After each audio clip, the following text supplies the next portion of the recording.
Hey everyone, I'm Tom and welcome to the channel. Today we're going to be doing one of my favorite videos to do every year, and that is going to be wrapping up quarter one of the year. It's a little crazy to think that we are already a fourth of the way through 2026. Time is really flying by, but like I said, this is definitely one of my favorite videos to do every year. I like these big checkpoints to get into.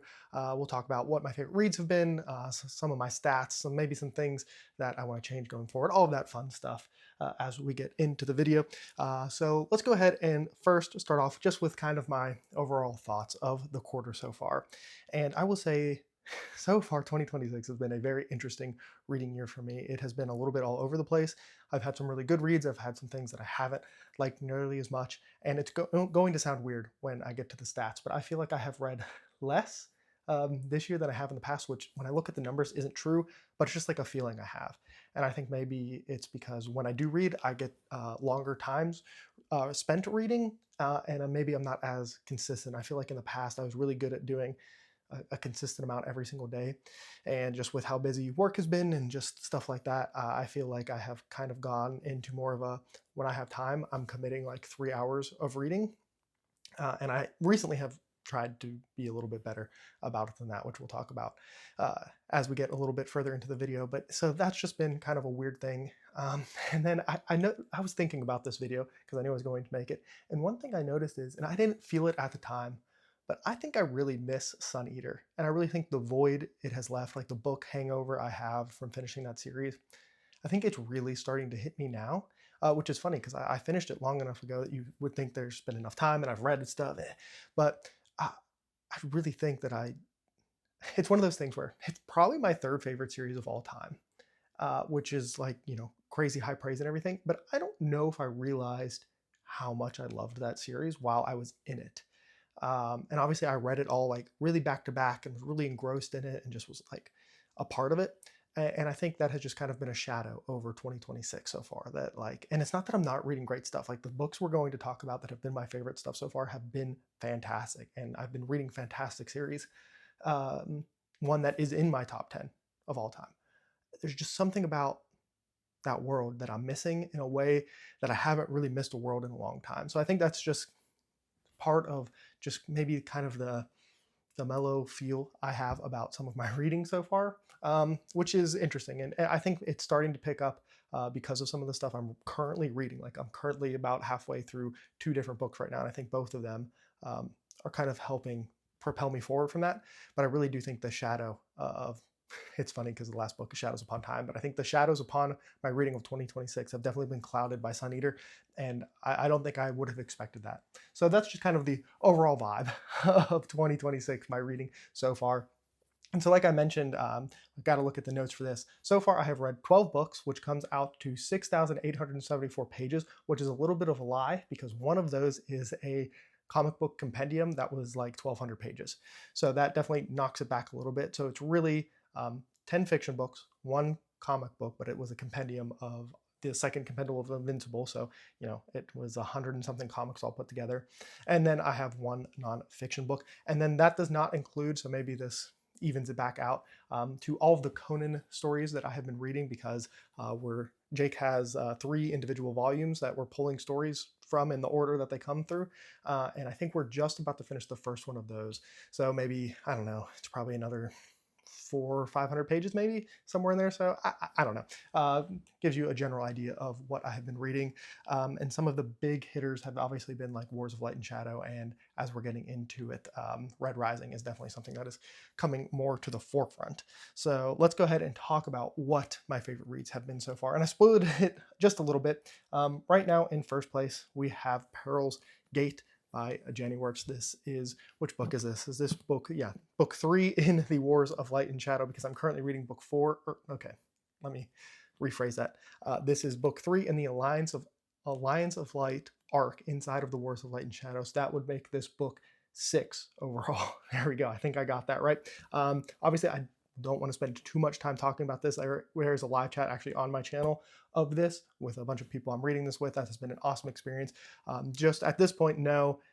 If you are on the fence of reading something from Jenny Wirtz, I highly recommend some of her standalones that I have read myself before you commit to this massive long series because it is massive and sprawling, and there's a lot going on. So it's like the best kind of stuff we love from fantasy books. But obviously, I know not everyone wants to commit to something like that, especially without trying an author. So you can definitely try her standalone stuff, but that was absolutely fantastic. Each book in the series, this is one of the series I'm talking about, one of the reads that I feel like are propelling me through. So I'm halfway through the next book, Trader's Knot, in this series, and I really feel like it and Golden Sun, which I'm also exactly like at the 50% mark, are really propelling me through. So that is my favorite book so far. In second place, this was actually the first book I finished in 2026, so that is nice. And that is Empire of the Dawn by Jay Kristoff. And this is such an interesting book. Obviously, once again, a book that's very late into a series, or the last book in a series. So I don't want to say too much. Just know that I still highly recommend this trilogy. It has this very nice goth, dark aesthetic to it with a very interesting world. And I know there are some people who the last 15 pages of this book are unlike anything else you will read. And that is either a really good thing or a really bad thing for you. I know people on all sides of it. To me, I think it was fine. It worked. I think there were hints and stuff along the way that help you figure everything out. But yeah, I know some people who, the more they think about the ending of that series, I think the less they like it overall, which is fine. But for me, second favorite book of the year. And then in third place, we have another Jenny Wirtz book. This is book 2 in the Alliance of Light arc, so book 5 overall in the Wars of Light and Shadow, and that is Grand Conspiracy. Pretty much every book in the series I have liked more than the previous one, so that's why this one is down in the number 3 spot compared to the next book, and hopefully Trader's Knot will bump these all down one more. But obviously more about Jenny. Fantastic books. You know, I feel like more and more people are learning about how amazing she is as a writer and everything. So those are the top 3 books. I don't like to be overly negative on the channel, but I will just quickly mention my least favorite thing that I have read this year is Midnight Tides. That does not mean I am not going to continue on with Malazan, but that book just did not work for me in a lot of ways. I ended up just kind of feeling pretty like indifferent towards it, which is honestly a worse feeling than if I had really hated it or really liked it. It's just like this is so that I don't know. I actually feel very called recently to continue on with the series, and I don't know if that's a good thing or a bad thing. But that has probably been my least favorite thing I have read outside of, and this is I've talked about this book pretty recently, so I won't spend too much time on it. But I read Fox by Joyce Carol Oates, and like it's a good book, but the stuff that goes on in that book is like my least favorite thing I've ever read ever. And so it's a weird book, but I just kind of wanted to mention here because it's its own little special snowflake that really throws a wrench into how I like to rate books, which maybe I'll make an update to that video of how I rate books here soon, which is really just based on enjoyment for the most part. And like to say I enjoyed reading that book is not true, but like at the same time it is. So I don't know, I felt like it deserved to be mentioned here in the books that I didn't really enjoy section of this video. I do just want to mention my favorite character so far from this year. It is probably going to, and this is funny, I looked at my notes from what I said last year, and it's the same character again. It's Lysair from The Wars of Light and Shadow, which if you have read the series, you might be like, he's your favorite. And I just find him to be such a compelling character. Some of the things that are going on with him, he's one of the 2 main characters in the series, and I just find him to be super fascinating. The things that are going on with him, I just find to be very compelling. And you know, so I just wanted to quickly mention who my favorite character has been so far, and then let's just talk about a few things going forward. So as I mentioned in the beginning of this video, I've just kind of been in like a weird kind of reading mood. I have a good sci-fi series with Red Rising that I can commit to, and then I have a good fantasy series with Wars of Light and Shadow that I can commit to. And if I really want to throw another series in there, I'm technically in the middle of Malazan. I've read one of those books this year. And so I think I'm kind of good on that front.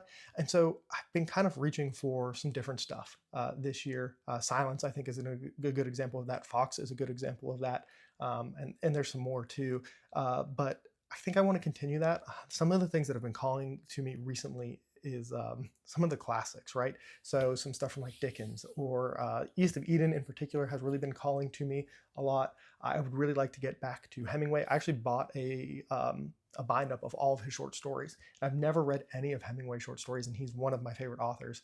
I've really just read his novel length works. And so with having been reading Conan the Barbarian, I think it'll be nice to at some point get to those short stories, because I'm kind of in this you know, pace of reading some shorter stuff. So that is something I want to get to. And just in general, just kind of going off and we're reading some, weird different stuff. Some maybe, stuff that doesn't fit perfectly into the fantasy sci-fi stuff that I normally read. But when I first got into reading, I read a lot of different stuff. And for a long time, I really hyper focused on sci-fi and fantasy because they are my favorite genres.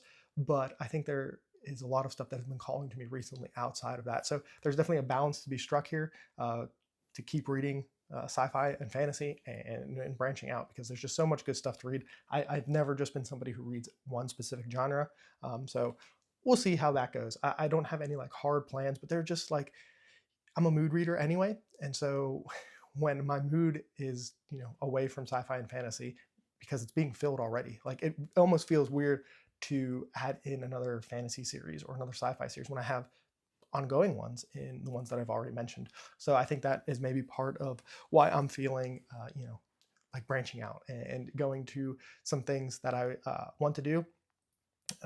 And part of that is also, I would like to read some stuff from authors that I already know I really like. I've had, what a surprise. If an author writes a book I like, I like other things they have written. What a shocking statement for somebody to say. And that would be true for somebody like, especially a Hemingway. I've pretty much enjoyed everything I've read by him. Some of my favorite books are by Hemingway. But there are other authors. I'm going to be doing one this month with Marcus Kilwer. Wrote one of my favorite books of last year. I'm reading his new one that's coming out in April, which is super exciting for me. So like I'm doing that, but there are other authors. Another one would be from last year. Demon Copperhead was like my favorite book of the year. Why not go read another book from Barbara Kingsolver, I think is how you say her name. Why not go read another book from her? Like it's such like a duh thing to say, especially when I'm craving in the mood for stuff that is outside of my normal wheelhouse, because both of those writers are not, I mean, you could say Marcus Kilwer is like a horror, thriller, fantasy kind of esque thing, but they fill a niche that I'm already wanting to get into, and I think that is maybe a good way to do it. I know some people, they try to like make sure they read at least one thing from their favorite author from the year before, stuff like that. And I think maybe that's something I'm going to be looking at because it's like they're series I want to get into, but I'm just satiated with the other ones. And then the last thing I kind of want to mention, and this is, I was thinking, and my fiance said, well, is there anything that you don't want to keep doing? And I really thought about it, and I'm not sure how I feel about this one, but recently what I have been doing is I've been dedicating the hour before I go to bed to read The Wars of Light and Shadow, because, physically reading it, I try to set like about an hour to physically read it. But that means I'm reading two books at the same time. So I'm reading a Wars of Light and Shadow book, and then during the day I have an audio book. And I'm not sure if I like the two books at one time thing. I don't know if it works perfect for me, but it's also been fine.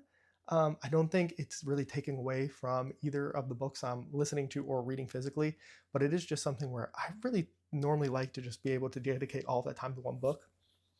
I think part of it is when I split my time, even though I end up finishing the same amount of books, it feels like I'm on one book for longer. And there's something in my brain that just like doesn't like that, I think. And so obviously it makes no sense to not do an audiobook for when I'm driving or cleaning around the house and stuff.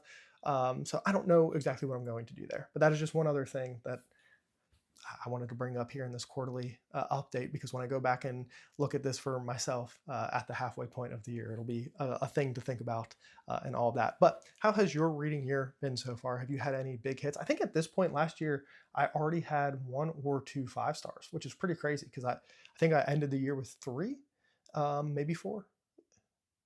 Yeah, I think I ended it with 4 because I think 2 Sun Eater books. Yeah. But so far we don't have any 5-stars, and I think maybe that is also part of the. I just feel a little, I don't know, not disappointed in this reading year, but just like a little eh. But I would love to know all of that down below in the comments, or as always, you can hit me up on the Discord that is linked in the description. But that's all for me, and remember, read what you want when you want.